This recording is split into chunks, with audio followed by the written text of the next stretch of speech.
Welcome to Friday 15 with Master B2B. My name is Brian Beck. I'm here with Andy Hoar for another week of fun and exciting conversation all about B2B e-commerce.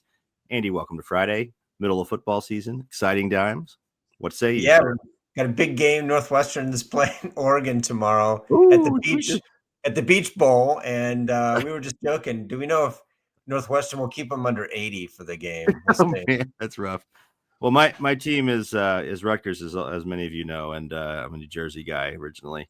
And Rutgers, we've got our last out of conference game this weekend, so we got one more win to make, hopefully, and then we're off to get slaughtered by Ohio State and Oregon and Michigan and Penn State. Actually, I don't think we have Michigan this year, but yeah, we've got to we play the top three of the top five teams in the United States in college football. It's a tough conference. I don't know, man. We'll see. I'm Yeah. rooting for it. Anyhow, well, everyone, welcome again to Friday 15. We got an exciting topic we're going to be talking about today. We'll get to that in just a minute. But before we do that, let's go to our breaking news. Here we go. Wall Street Journal. Andy, did you see this?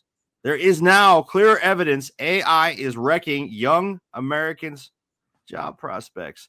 Young workers are getting hit in fields where generative AI tools can most easily automate tasks done by humans, such as software development, making this one of the clearest indicators yet of AI's disruptive impact. This report, Andy, it was extensive. It looked at a lot of different jobs and categories. It was thousands. I can't recall who did the research here. You probably know, but Eric Nielsen, from Stanford. was it? Yeah, that's right. It was Stanford. That's right. And it's fascinating. I mean, this is a real thing. Again, I have a son he's just entered high school, so we're thinking, my goodness, what are we going to do career wise with him? Because I guess he can't do software development anymore. Strike that one off the list. What's your thoughts on this update? Yeah, what's interesting about this is they actually used ADP data, and they matched it up with government data, and so it wasn't speculative. I mean, they were able to use regression analysis to establish what was happening here. But what they discovered that was kind of fascinating is it wasn't categories that were losing jobs. Not like everybody in computer science was losing a job, or everybody in customer service was losing a job. They showed it by age cohorts, and what they showed was that the younger people in customer service, the younger people in computer science were losing their jobs. The older people in both groups were actually not, at least not yet. Interesting. And so it does kind of beg the question, why are the younger cohorts losing to AI? And I think there's almost really Occam's razor. The simplest explanation is either you're training AI or you're not. Mm-hmm. And I think more experienced, more mature, older people have something to train AI to do. They know the business processes, have institutional knowledge, et cetera. If you put it in those terms, what do young people bring to the table that AI doesn't already have? And I think the answer is not much. Wow. That's pretty sad, Andy. They have other skills.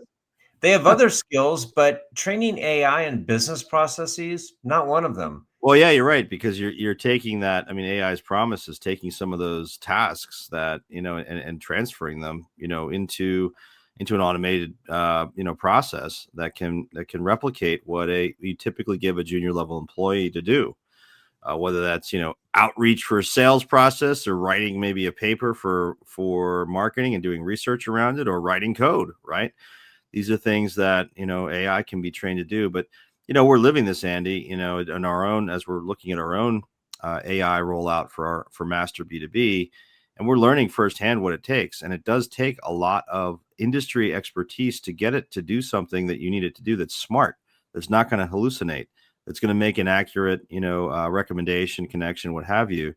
So yeah, we're learning, quote unquote, the hard way, that there's a lot to do here. Yeah, and it's all based on use cases. And a lot of times those use cases are only known to people internal to the organization, because it's very tactical stuff, like moving this to there or changing this. And so maybe you saw the other article that came out a couple of days ago in the Wall Street Journal about how the consulting industry is changing radically. And it used to be that pyramid model. Remember, at the top, you had like a senior partner, And as you Yep. got down, there were more junior people, and they did percent of billable hours, etc.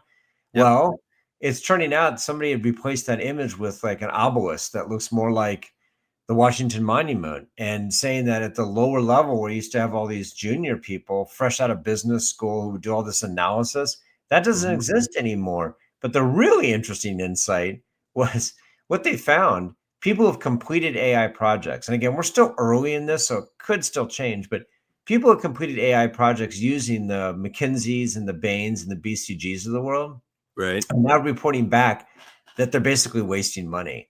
Wow. And one guy was quoted as saying, "We spent $20 million." And he said, "We didn't get anywhere. I think I could have hired a bunch of college kids who would have done the same thing," because there are no AI experts. That's Yeah. the point. Not Right. least of which are, a 60-year-old senior partner at McKinsey. What qualifies this person to know a lot about something that's changing in real time that he or she's never used before, him or herself, right? So Hmm. uh, yeah, I guess beware when it comes to Great. that. I think at the end of the Yep. day, you have to do this stuff yourself, maybe with an outside partner, but you got to drive this AI transformation yourself. Right. It's a brave new world. I mean, to me, this is almost an entrepreneurial. It's exciting in a lot of ways. Really, it's a, what can you do with this tool as an entrepreneur? I think about it, as hey, what can we be doing with this? But yeah, it's about getting in and doing it and learning from it and not theorizing about it, but actually getting in and deploying it. And that's what we're doing. And we are learning a lot. So, all right, we got to get to our topic today, and because it's related to all of this, and it has to do with technology. Our topic is: has composable commerce has the approach run its course? Wow, is it still relevant? Is the question. There's this thing called the MACH Alliance, Andy, which you're an expert in this. You're deeper than I am in all these platforms and composable approaches, etc.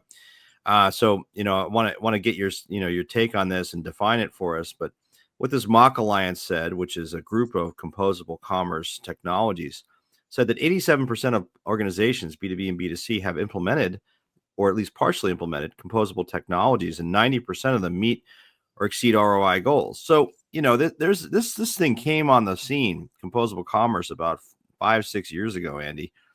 And you had organizations like the MACH Alliance, which is, again, a group of technology companies. And there's a lot of buzz around it. A lot of companies looked at it. Some of the data that I just shared, says that companies used it or have used it or are using it. Can you define composable for our listeners in case they don't know what it is, and kind of why is it? What was the promise of it? Why was it so impactful in the industry? Or why has it been?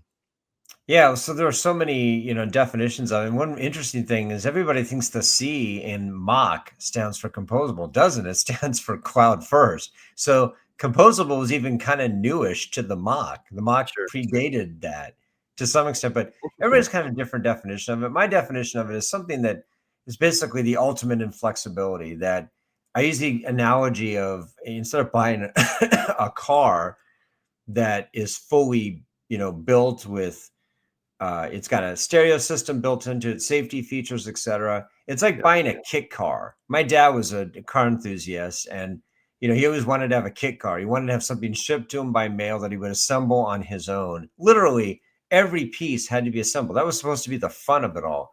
Composable is more like that, where you've got to kind of assemble everything. But what's happened in this space is, uh, the composable thing was kind of a rejection of the idea of a monolith or a non-composable, where everything was pre-built and you got what came out of the box and you were limited by that. So Hmm. people said, wouldn't it be great if we had a framework where you could Yeah. just grab the best of the best, bring it all together? So companies like Commerce Tools went to market with a Yeah. framework where you Yeah. could bring in the best of breed. But what ended up happening was reality set in, and not we could have a whole debate about who's to blame for this and where it actually went, but with too many companies, the IT groups in particular, large enterprises, fell in love with the idea of composable, is because they said, oh, now we can build it. Well, the Right. problem is, just because you can do something doesn't mean you should do something. And what ended up, I think, happening was people had some really bad experiences uh, trying to build this thing from scratch. It became too customized. It took too Mm. long. It was too expensive, et cetera. And we heard all of this happening. Now, there were some very successful composable implementations, but there were also some unsuccessful ones. And I found that when it comes to the rhetoric in this space, anything times zero usually equals zero. So the bad experiences around Composable have now influenced even the good experiences around Composable. And we know this because the companies that go to market as Composable are now building in significant capabilities that are pre-built. I think Right. that's the next slide. Yeah. Yeah. So you've got companies like Commerce Tools and VTEX and others that have introduced full stack like capabilities. And look, Andy, I spent a long time as a practitioner, deploying. I replatformed many times in my career and have helped companies as you have over the years with selecting platforms. And it's this whole, to your point about the promise of this. I mean, I always wanted more flexibility in our platform because I would be beholden to the IT team. I'd be, if I wanted to change something on a platform, it was a multi-month, significant project just to introduce a feature. So this, from a business user perspective, this also had a lot of appeal. But the challenge, of course, is, in this model with all this flexibility, is that it's almost in some ways like starting from scratch, right? So now am I more reliant on my IT team to do things because I have to kind of build it? It's a framework. So you see companies like Commerce Tools rolled out front-end experience tools, adding a head, really, in a lot of ways. Head meaning, we talk about headless as another sort of quote unquote term for composable, meaning, hey, there's no front end on it. You can build your own. You can use anything you want. Well, Commerce Tools rolled out some capabilities there. VTEX rolled out some native, support for ordering, reordering, role-based views, quotes, saved carts. These are things that would typically be in a full stack or, quote unquote monolith type solution. So, I mean, the question is, as we look at these numbers on the, that I cited earlier in this last slide, 87% of organizations are implementing or have implemented Composable. 90% are meeting or exceeding ROI goals. Are they actually doing a Composable, type approach?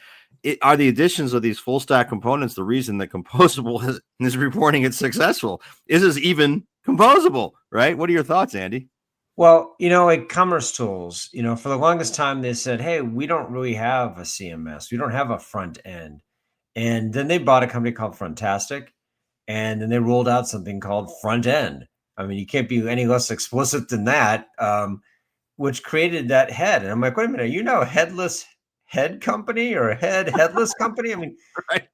but it's again, it's not for everybody. I mean, there's still like large enterprises that are more digitally mature. They need more flexibility. For them, they still like the best of breed approach. They like not having the head. But by virtue of the fact that Commerce Tools rolled out the head, it does tell you that more and more companies are like, well, we'll take a native approach to this. We don't need the best of breed. There's a lot of complexity about integrating that. Maybe it's good enough. And VTEX actually left the MACH Alliance over problems they raised That's right. around Yeah. Composable. And so the point of that was when they joined, they thought it was one thing, and partly as a PR stunt, but partly there's some reality to this. They said, but it turned out that the SIs were really falling in love with Composable. Why? Because they can do a More work. lot of custom work. Yeah. And they said that it kind of betrayed the original idea. Now that's a whole nother discussion, which we've had. Right. But yeah, I mean, I think it's fair to say that Composable is changing at this point, and that the pre-built model is Right. making a bit of a comeback here because Composable is turning out to be a little more difficult and time consuming in certain use cases than people had originally anticipated. Right. Well, I mean, the question is true composable, meaning this pure toolkit run its course? Is it not? It's not really the model that works. In other words, there really needs to be some full stack components. I think what companies have found maybe is that it provides too much flexibility to business users. That it is complex to implement. You need to have capabilities. Is it maybe it's too expensive? Maybe it takes too long. Ultimately, I used to make this argument all the time when I was in a VP of ecom role that, hey, listen, a company, CEO, we're not a software company. We don't need to be managing and owning and developing code ourselves. We're a product company. We sell products to end users. We sell products to, B2B customers and consumers that use these products in their work and lives. And that's what we need to be best in the world at, not creating software. So does this push, this composable, one of the reasons it's had challenges is it push it. Do you think, Andy, I'm curious your opinion, does it push, companies to really become software companies, and that's not their core competency? What are your thoughts? Well, there's always been this debate over what should you actually do yourself versus the build versus buy thing. Right. And, I've often said that companies should be using their precious IT resources to do things only that precious IT resource can do. Mhm. And is it really the case that at a distributor or a manufacturer, but let's take a distributor that, is a HVAC distributor that has a team of IT professionals, that they should really be building essentially stuff that you can buy off the shelf, or Right. writing custom code to connect systems that other people have already found a way to connect? Or should they be doing stuff that only they can do? And I think that's where this debate gets kind of murky, because there are certain use cases where you do need the flexibility and you do want the ability to connect these systems yourself. But again, back to my kit car analogy, do you really need to build the engine, or can you just buy the engine and then build the rest of the car? I mean, I think this is the question at hand. Okay. Well, then, Mr. Hoare, explain Granger. That's they built their own platform, right? Zorro, Well, I think. no, not really. I mean, No. yeah, I mean, globally, they have traditionally used Hybris, which is SAP Commerce. And yes, they've customized parts of it, but I'm not sure I would characterize it as a composable. Okay. It's hard to say. It depends, you'd have to Well, like I mean, even analyze just developing, right? I mean, in terms of the core capabilities, well, maybe Granger's not a good example then, Andy. Are there other examples of large B2B companies? Think of some of the other big industrial distributors or in healthcare or whatever. Are there large distributors that have built their own platforms, or are they? When you look at those numbers and you look at built with data and other things, you see in-house is still a very significant component of the Well, overall sort of platform landscape, right? I don't think that's a great idea either. I don't think building your own system internally, but there's a spectrum here, right? There's Yeah. build your own system internally from scratch using open source software, whatever. There are very, very, very specific use cases where that makes sense, but very few. And I think IT teams overestimate Well, their ability to do that. So there's that extreme. The other agree extreme is there. you just take a Shopify like thing with a bunch of templates and go for it. Um, Commerce Tools is maybe closer to the one end where it's more it's more customized in a way. Hmm. It's more kit car ish. I'm not an advocate of building something yourself. I have heard people talk about this. Again, there are maybe a couple of use cases for that, but not for a large company. Yeah. That just doesn't make any sense to me, because again, back to what we just talked about 5 minutes ago, you're going to use your precious internal resources to recreate the wheel that's already been created. And by the way, once you create this thing yourself, you got to maintain it and you've got to Yeah. update it. And there are professional companies that do that. I mean, that's their job. Every year they've got to come up with new features, et cetera. Are you going to have your team Yeah. try and compete with these large That's right. multi-billion-dollar companies? I mean, Yeah, and that's exactly right, Andy. I think the true answer here is a bit of a blend, and I think we're just sort of what I think we're doing here is modifying the definition of what composable means. It's a balance between flexibility and providing common out of the box components of a full stack solution to accelerate what's what the most common. I mean, look, if you look at B2B, there are a series, regardless of industry, there are a series of common functionalities you need, right? And those can be accommodated. Now, where does it become bespoke and you can create competitive advantage by creating specific functionalities? That's where the special sauce is, I think. So defining the edge of that, and I think to some degree it's going to vary by industry group too. Some industries are more standardized. If you look at, why is Shopify taking so much share in the consumer marketplace? Well, if you're selling apparel, really the differentiation, the experience you're delivering, if you're selling apparel via e-commerce, it's really about the product and what you do on top of the platform with creative assets and video and interactive immersive experiences and things like that. But the core shopping capabilities why am I paying all this money to other platforms when I can just go on Shopify and get all the common elements I need, right? So Or enough that's of it, right? You can enough get of it. close Yeah, enough. You're not gonna enough of it. differentiate with that last Well, 20% that's that it. Shopify can't do. But in B2B, that last 20% could be what actually different. Yes, It could be your integration with your supply chain, the could be, fulfillment part. It could could be be. your Yep, pricing model. These yep. are all things that you do need this capability. And so what we've seen is that, like most things, it's not thesis, antithesis, it's synthesis. And we're going Right. to see more platforms that have the flexibility of a composable, but with Yep. Yep. some pre-built capabilities. The question is, are they going to come from the all-in-one end of the spectrum and come over, or are they going to come Or from the yeah, that's composable and going to move be over? interesting to see. One So of them here's will what. win. It's going to be a VHS versus Betamax thing. Right. One of them will win, but I like what Tim had to say about this. Tim is the former director of e-commerce at Beacon Building Products and QXO, two different companies. And he's deployed this. He says, I've deployed Composable in two different organizations. If the internal team does not grasp the concept of composability or have a sound architectural approach, this is a major risk, and it would not recommend moving forward with a composable system. Thank you, Tim, for that. That's amen. That's exactly right. I think you need to have those capabilities internally. We asked our audience also, Andy, what they well, thought. before you go there was one thing that I read. There was another couple of comments from the LinkedIn poll that Yeah, I thought was kind of interesting. One point that a couple of people made is that you do need to convince and you need to make the argument to the senior team about why flexibility that comes with composability matters.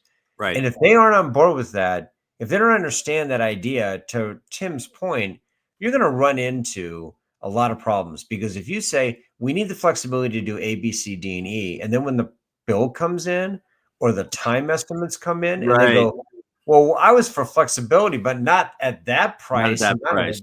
But if you can say, look, that price and that time frame is going to give us something that's substantially better Yep. than anybody else in the space. So that his point is right. You've got to make that argument to the senior leaders to kind of buckle up, because it's going to take more time, more money, but in the end, it's going to produce something we need. If you can't make Yeah. that argument, it's not going to go anywhere. No, that's exactly right. Exactly right. So setting expectations internally is critical. So we did ask our audience, Andy, what has gone wrong with the composable commerce approach in B2B commerce. That implies something has gone wrong. So we offered the first option, nothing. It's alive and well. Guess how many people picked that one? 14%. Eek. What the other choices? The number one answer to this question was too complicated to implement. 62% of people said that composable commerce is too difficult, too complicated. Other reasons, too hard to explain internally, 14%, and too expensive, 10%. But what shocked me about this poll, Andy, was the number of people who said nothing. The composable commerce model is alive and well. People are very skeptical of this. This is shocking. Was it shocking to you? It was, yeah. I mean, you only have to look at the two. Nothing, it's alive and well, is way too low, and the other one, too Yeah. complicated to implement, is way too high. Right. If 2/3 of the people are saying it's too complicated to implement, Yeah. that's a problem for people who go to market Yeah. with that. Yeah. Exactly.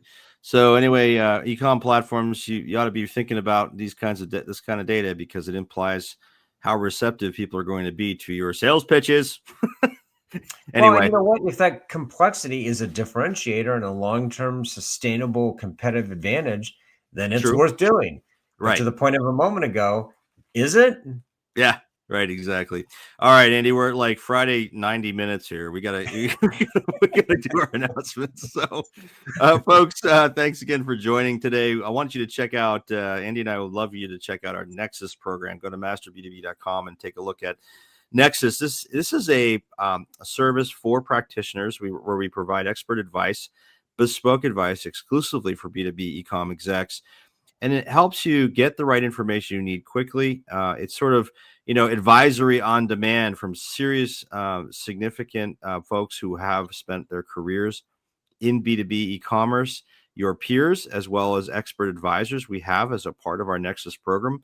It is a paid program, but check it out. Take a look online at Nexus, B2B, B2B, masterb2b.com, Nexus, and you'll find us. Also want to highlight for folks that our forum is there and continuing to grow and continuing to see good activity. Just saw someone just posted yesterday, Andy, a fantastic VP level job. If you're not on this community, you need to be. If you're a practitioner, it is practitioners only. Conversations happening every day. Go to masterb2b.com, click on forum. And then finally, I want to remind everyone that our Friday 15 is available on podcast format. So take a look on your favorite podcast service, search Master B2B, and you will find us so you can listen to us while you're whatever you do with your time, pass the time with our wonderful and insightful banter. So thank you all for joining. Andy, any final words on our Friday 90? The only thing you can say about Northwestern this weekend is it's going to be like in the 80s. So it'll be nice weather for the slaughter. Is you talking about the score or the temperature? Yeah, that's right. That's right. It's both. I think the temperature indicates probably the score. All right, folks. We'll see you next week on our next Friday 15. Thanks for joining.